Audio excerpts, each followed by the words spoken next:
Hello, Pickles. Oh, bit nervous with the England game tonight. I don't know how it's going to go. Let me know in the comments if we won. Welcome back to the channel. My name is Stephen Hussey. I have a PhD in philosophy. I'm a writer, and here we talk about the 3 R's: reading, writing, and rationality. Don't check the spelling on those. I want to share with you today one of my favorite recent productivity secrets that changed the game for me, and it's from the writer Tim Harford. He's the author of The Undercover Economist. He writes for the Financial Times. He's a prolific thinker.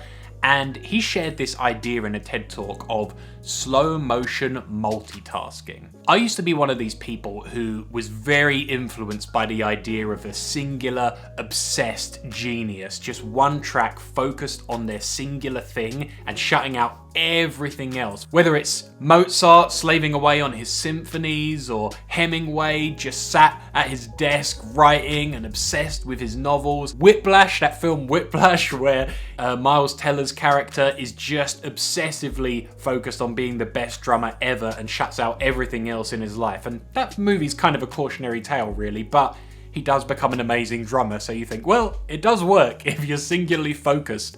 And I used to have so much guilt about having multiple interests and multiple projects, because I thought, well, this isn't how you get great at anything. This is not going to get anything great accomplished if you're spread out too much. And Tim Harford really showed the perfect middle ground in this mindset, because I think, you know, everyone knows that too much multitasking just leads to distraction. You get scatterbrained. You're kind of, if you're trying to do like 10 projects at the same time, it's not going to work. You just can't have a good impact on many fields or areas if you're just spread over too many things. But what Tim Harford also recognizes is the power of being able to put your mind in different places and have your creativity applied in different areas where you cross-pollinate. You get one thing from this field, you have an insight here, and bring it over to what you're doing. You know, you do something in a field of science, and you realize it also has this application in an artistic pursuit you do, or you know, you have different crafts and skills that come together. He talks about the author Michael Crichton. Michael Crichton was the creator of Jurassic Park. Before it was a smash hit movie, it was a smash hit book that he wrote. He also wrote ER. He apparently also came up with the original Westworld. And also lesser known, according to Tim Harford, is that he also wrote non-fiction books about art, medicine, and computer programming. And he also shows some other people like Einstein playing the violin, or Charles Darwin had different writing pursuits he was interested in, as well as the origin of species. Is that many people who write or create interesting things often draw on knowledge or apply themselves in a few different areas. It might not be 10, it might not be 15, 20 areas, but they actually have multiple interests and things they're pushing forward at the same time. And Tim Harford talks about his own productivity and how he does this, where he might have a few different projects that he switches between throughout the week and just inches each of them forward. So when you dry up on one, when you get creatively spent on one thing, you actually switch and you have energy again to apply somewhere else. You might run out of energy here on this thing, but you still have energy to give here. And that's one of the big secrets, I think, because when you just when I've tried to relentlessly focus on, say, one writing project, I can't write on that for 10 hours a day. It's just not physically possible. Eventually you dry up, you run out of steam, you're tapped out. You know, it's like a fighter in the ring. You know, you go enough rounds in a day. A fighter can't fight all day. Eventually, you're done.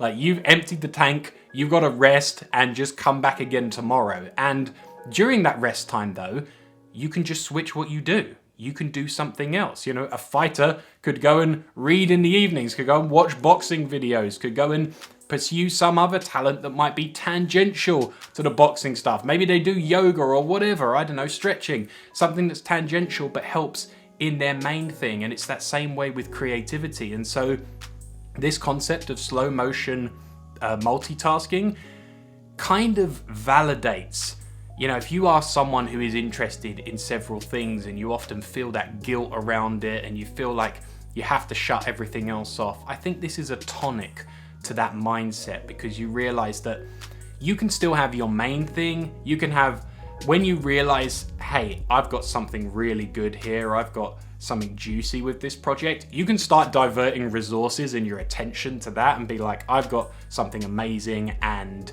you know, I've got a deadline for it in 6 months and I want to give it everything. But you can still, you know, before that point, you can still be pushing other things forward, trying out other bets. You kind of get to try other things and see, hey, maybe this other thing will have a big payoff if I just work on it an hour each day. And you can always decide later whether that's worth doubling down on or not, but you're giving yourself more options. You're giving yourself opportunities to try out smaller bets and see if they have a big payoff. So I've often done this where I have a major writing project, like a book, a course I'm writing, or a novel, and then I might have peripheral things. I might have things like making videos. I might have things like doing podcasts. I might have just trying to learn something about science or something I'm interested in, playing chess, or, you know, reading about movie history or something, and something that somehow plays in. It just kind of feeds a different part of my psyche. It's some other part of my brain that might be tangential to this. It might help with this, or it might be, you know, going and learning and doing investment in my spare time. And it's like, hey, this thing might end up having a big payoff. Just going and learning and doing this for like a few hours a week might not only just be a break from what I'm doing, but might have a big payoff over time if I just add this tool into my arsenal.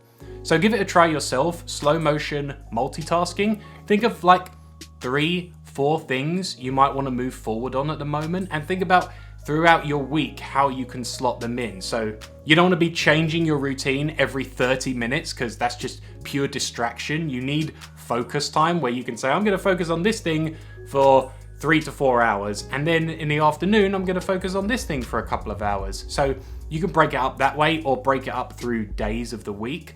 But however you do it, make sure you have time to give something its due attention, and then see how just feeding those other things in does for you. Watch how it stimulates your creativity, you get new ideas, and you start to move different things forward. Let me know what things you want to move forward on in the comments below, and I'll see you soon, my little pickles, puddings, peaches, and pears. Bye-bye.